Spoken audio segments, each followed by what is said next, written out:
Hello all, welcome back to ECE lectures. So எல்லாருமே dancer எக்ஸாமுக்கு apply பண்ணியிருப்பீங்கன்னு நினைக்கிறேன். ஸோ அப்ளை பண்ணுறத விட முக்கியமான விஷயம் என்னென்னா படிக்கிறது தான். ஸோ இன்னும் ஆல்மோஸ்ட் உங்கள் கையில் 1 month கூட சாலிடாக இல்லை. ஸோ லாஸ்ட் 10 days வந்து ரிவிஷனுக்குன்னு வச்சுக்கோங்க. அண்ட் இப்போவே வந்து இம்பார்ட்டன்ட் டாபிக்ஸ்லாம் வந்து கவர் பண்ண ஸ்டார்ட் பண்ணிடுங்க. அண்ட் படிச்சுட்டு இருப்பீங்கன்ற நம்பிக்கையோட இந்த வீடியோக்குள்ளே போகலாம்.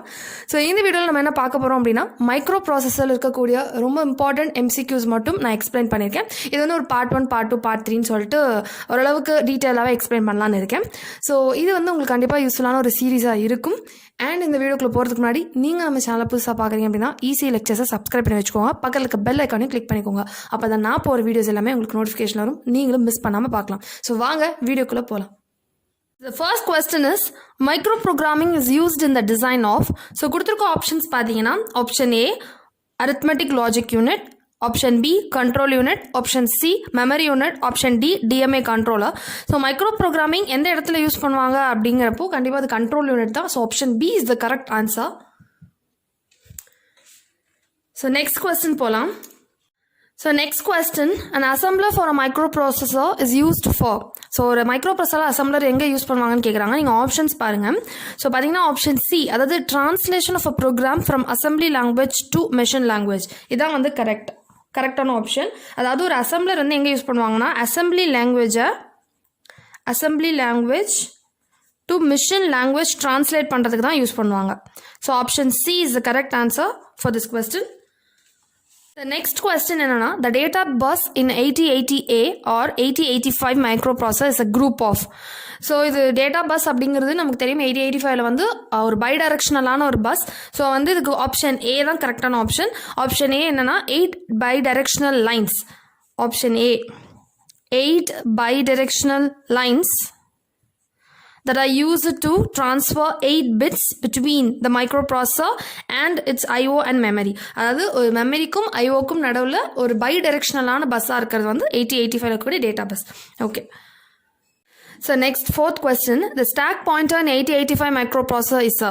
So options பாருங்க, 16-bit register and 16-bit accumulator, memory location, the stack, flag register. So stack pointer அப்படிங்கிறது வந்து 16-bit register that points to stack memory locations. So questions ரொம்ப சிம்பிளாக இருக்குன்னு பார்க்க வேணாம், பிகாஸ் இந்த மாதிரி சிம்பிளான questions தான் வந்துட்டு TANCETல வந்து கேட்குறாங்க. So it is a 16-bit register that points to stack memory location. So option A is the correct answer. So next question போலாம். Question number 5. So the question number 5 என்னன்னா, in a microprocessor the register which holds the address of the next instruction to be fetched. அதாவது ஒரு program execute ஆகிட்டு இருக்கு அப்படின்னா அடுத்த இன்ஸ்ட்ரக்ஷனுடைய address வந்து எது வந்து ஹோல்ட் பண்ணியிருக்கோம் அப்படின்னு கேட்குறாங்க. அது வந்து என்னன்னா option B program counter. So option B program counter இதுதான் வந்து அடுத்த instruction, next instruction to be fetched, இதோடைய அட்ரஸை வந்து ஹோல்ட் பண்ணியிருக்கும். நெக்ஸ்ட் கொஸ்டின் என்னன்னா, multiplication is done in 8085 microprocessor by repeated addition. So options பாருங்க. Option A, in ALU can only add and subtract. Yes, மைக்ரோப்ராசஸரில் ஆட் அண்ட் சப்ராக்ட் மட்டும் தான் பண்ண முடியும். அதனால தான் மல்டிப்ளிகேஷன் வந்து ரிப்பீட்டட் அடிஷன்ஸாக பண்ணுறாங்க. ஸோ சிக்ஸ்த் கொஸ்டினுடைய ஆப்ஷன் பார்த்தீங்கன்னா option A, in ALU it can only add and subtract. Can add and subtract. இதான் வந்து கரெக்டான ஆப்ஷன். ஓகே. ஸோ நெக்ஸ்ட் வந்து 7th question என்னன்னா, the data bus is on 8085 microprocessor R. So இது வந்து options பாருங்க, unidirectional into microprocessor, unidirectional out of microprocessor, option C bidirectional. So இது obviously வந்து நம்ம ஏற்கனவே பார்த்தோம், option C bidirectional. Data bus in 8085 microprocessor அப்படிங்கிறது ஒரு பை டைரக்ஷனலான ஒரு பஸ். நெக்ஸ்ட் கொஸ்டின் நம்பர் 8 என்னன்னு பார்க்கலாம். So what is the direction of control bus? So control பஸ்ஸோடைய டைரக்ஷன் என்ன, யூனி டைரக்ஷனலா இல்லை பை டைரக்ஷனலா அப்படின்னு சொல்லிட்டு. ஸோ இதோட கரெக்டான ஆப்ஷன் என்னன்னா option D, that is mixed direction. Question number 8.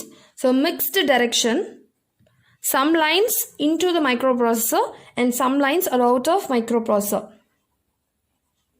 Okay. So next one, we'll move on to question number 9.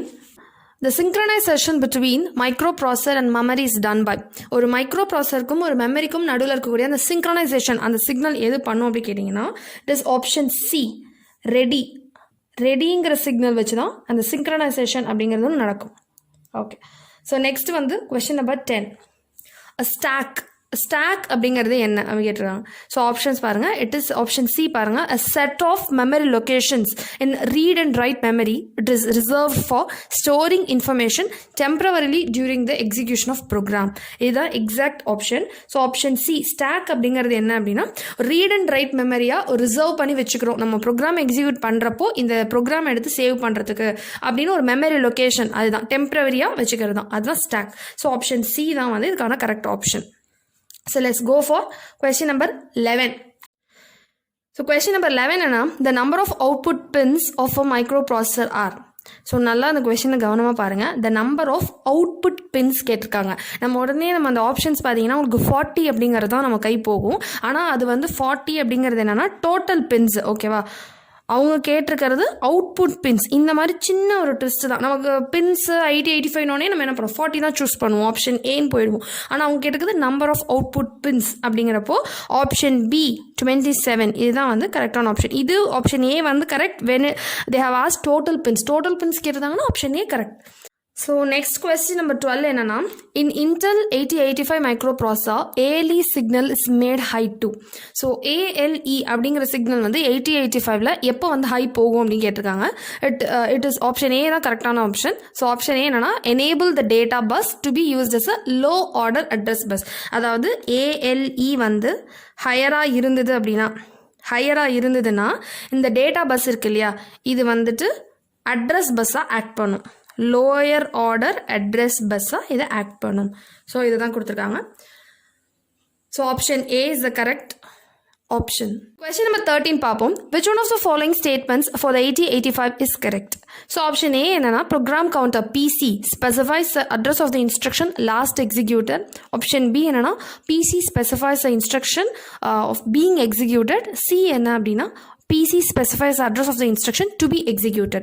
Option D, PC specifies the number of instruction executed so far. So நமக்கு தெரியும் PC அப்படிங்கிறது என்னன்னா program counter. So program counter அப்படிங்கிறத நம்ம ஏற்கனவே பார்த்துருக்கோம். இது next instruction எதை வந்து எக்ஸிக்யூட் பண்ண போகுது அதோடைய அட்ரஸை தான் இது வந்து ஃபெச் பண்ணி வச்சுருக்கோம். கரெக்டாக it specifies the address of the instruction to be executed. Next இன்ஸ்ட்ரக்ஷனுடைய அட்ரஸை தான் பிசி ப்ரோக்ராம் கவுண்டர் வச்சுருக்கோம். நெக்ஸ்ட் இன்ஸ்ட்ரக்ஷன் அட்ரஸ் இதை தான் வந்து ஹோல்ட் பண்ணி வச்சுருக்கோம். ஸோ இதோட கரெக்ட் ஆப்ஷன் ஆனால் option C. It specifies the address of the instruction to be executed. So next question போகலாம். Question number 14. இது ஒரு ஸ்டேட்மெண்ட் கொஸ்டின் தான்.